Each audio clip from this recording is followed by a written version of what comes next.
What is up, everybody? Welcome back to the channel. It's been a minute since I've done a longer video. Been doing a bunch of shorts. Shorts are just okay. They're not really, they're fun to do, but it's whatever. There's really no true thought behind those. But today, I put something out into the universe in one of my last longer videos about getting a photo printer. That's what that is. Now, the one that I had said that I really wanted was the Canon Pro 1000. They just came out with the new one recently, the Canon Pro 1100, which has a different ink and it prints a little bit. I think it does true borderless instead of leaving a 1-inch border all the way around it. This one is neither one of those. This is the Canon Pixma Pro 200. Why did I get this one? It gets me printing sooner than saving up the money to get the 1100, which is the one I really want. This gets me printing now. Also, this one just went on sale because they just came out with the Canon ProGraph 300, which is a step up from this one. But that one's like $900. So if I was going to get like a $900 printer, then I might as well spend another couple $100 and get the Pro 1100, which would let me print much bigger. This came in the beginning of last week. Basically, I've had the printer for a week and I haven't been able to set it up yet. Why, you may ask? Because my wife made me promise that I would let her finish this 1,000-piece puzzle. We like to do puzzles. We're cool. This puzzle was a pain in the butt. We stayed up late last night to finish it. She's been working on it for a while. I started helping her with it after the printer came in because that printer has to go on that desk because I have nowhere else to put it. So she was already working on that whenever I bought the printer. Ergo, she got to finish the puzzle. So that's what a good husband does, right? A good person, they let their partner finish the thing they're already working on. So now that that is done, we're going to take that apart and get the printer set up. So stand by.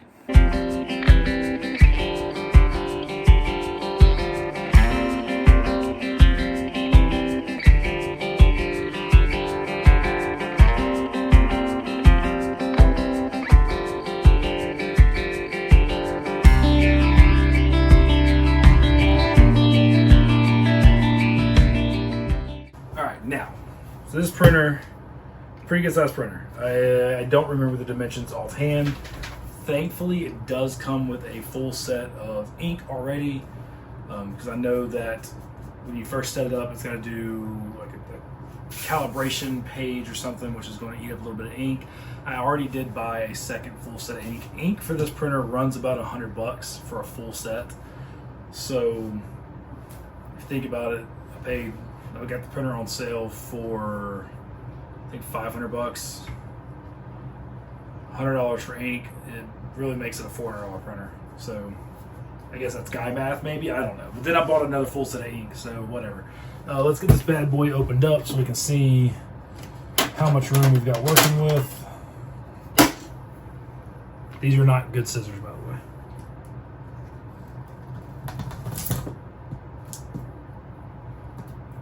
Probably why they don't cut this tape very well. All right, so let's go over what's in the box. We've got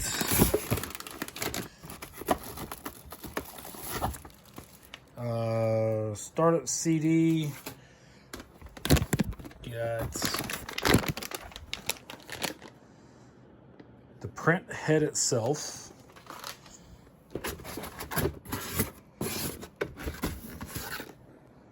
I want to guess these are the inks. So those over there. It does come with 5 sheets of Canon photo paper. This is the Pro Luster, 10.2 mil. Now I also did buy, so I knew it came with the luster. I bought some matte. This is the luster paper is 69 pound paper. This is 45-pound paper. So we'll see which one I like better. It's honestly packaged pretty good. I will honestly probably keep all this packaging.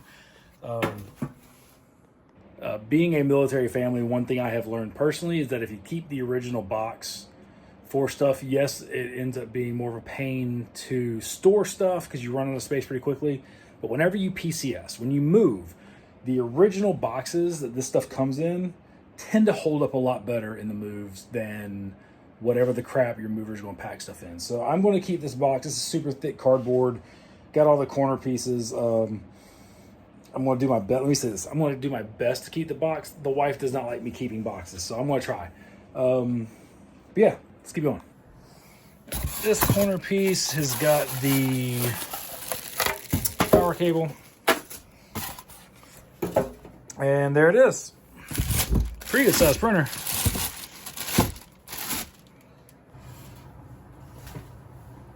All right, let's see.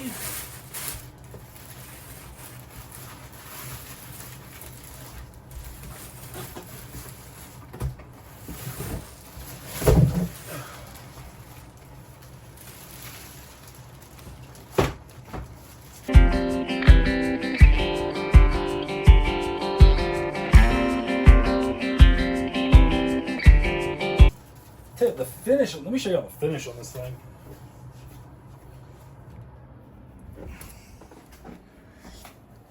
It's got this really cool, like textured finish. Yeah, it looks really nice.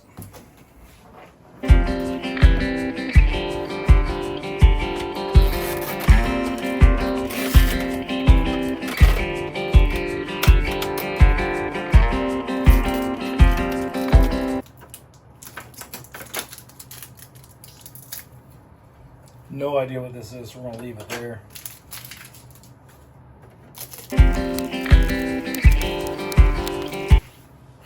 So as big as this printer is, or even as big as this desk is, I've got to put this printer almost all the way at the front, and this goes all the way out there. So if this is how big the Pro 200 is, I can only imagine how big that Pro 1000 is.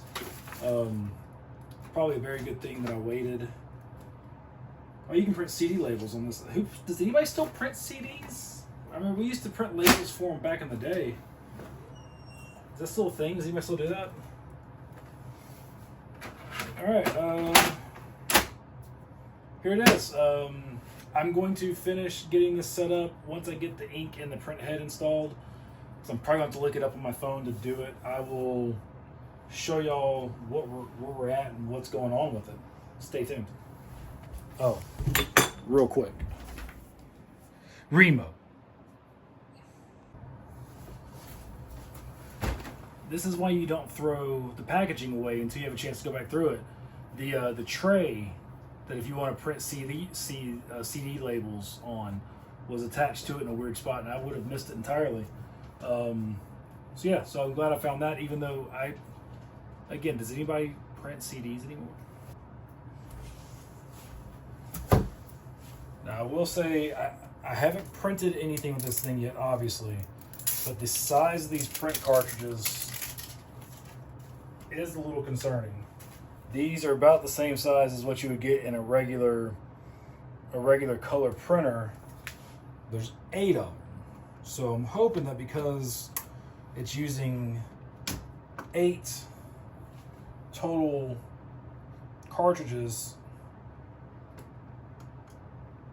and not just like 3 or 4, that we'll get longer use out of it. Now, remember that orange thing that I showed you a minute ago?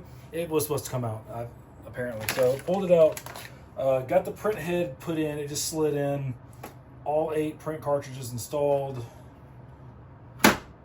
close the lid, and we'll follow the rest of the instructions. Okay, couple of things. For one, and I'm sure if I would have read and comprehended, it would have been better. These are first world problems. Obviously, if I have a printer, it's not a big deal. I did not realize that the screen wasn't a touch screen. Not a big deal. I prefer touch screens, but it is what it is. The setup for being able to get everything set up and running is kind of a pain, if I'm being completely honest. It's not very, I mean, it's not hard. It's just a pain. And you know what I mean? Like, this should, like, if I went through if I did all this to get it set up ahead of time, like go through the whole process, whatever, it shouldn't be this much of a headache to be able to get it to print once I get everything connected. So I'm still working on this. I'll let you know what I come up with shortly. All right, I think I got it.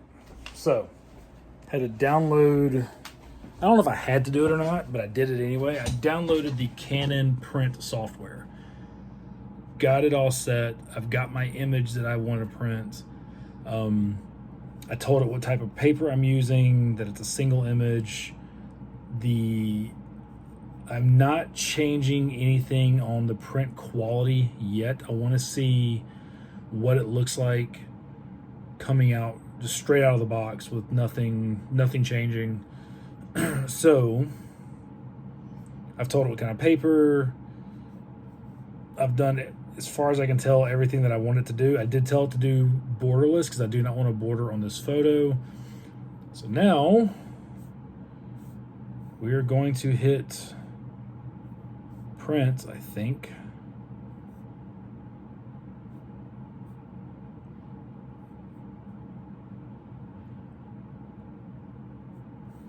Potentially. Oh, there we go. I didn't have it moved up far enough. So now we're hitting print.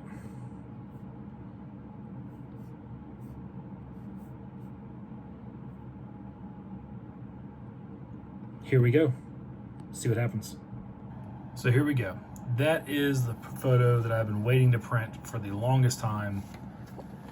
And there it is. Now, something that I honestly never noticed in the 8 years since I took this photo was her hands were dirty, which is so typical of the kind of kid she is. I'm not sure I love this luster finish, so I'm probably gonna print it again on the matte and see how it looks. But there it is. That is my photo printed on my printer. Look, I said it before, and I will say it again: print your photos. This photo, it means a lot to me because this was the first. That was the first photo that I took that I truly worked at editing, because the original was so blown out, so overexposed. I had no clue what I was doing as a photographer. I was brand new to it, but I wanted to save it, and so I got in Lightroom and I worked at it and I played with the settings and I made it work. And it's honestly one of my favorite photos I've ever taken, partly because it's my daughter, but partly because it's just so cool. It's like she's gorgeous in the photo. Her, again, knowing that her hands are dirty now just makes it that much better. And yeah, she's just being herself, and I love the photo. Love that I got it printed. So now I'm going to print a couple more, and now the possibilities are limitless. So anywho, y'all have a great day. Thanks for watching. Cheers, y'all.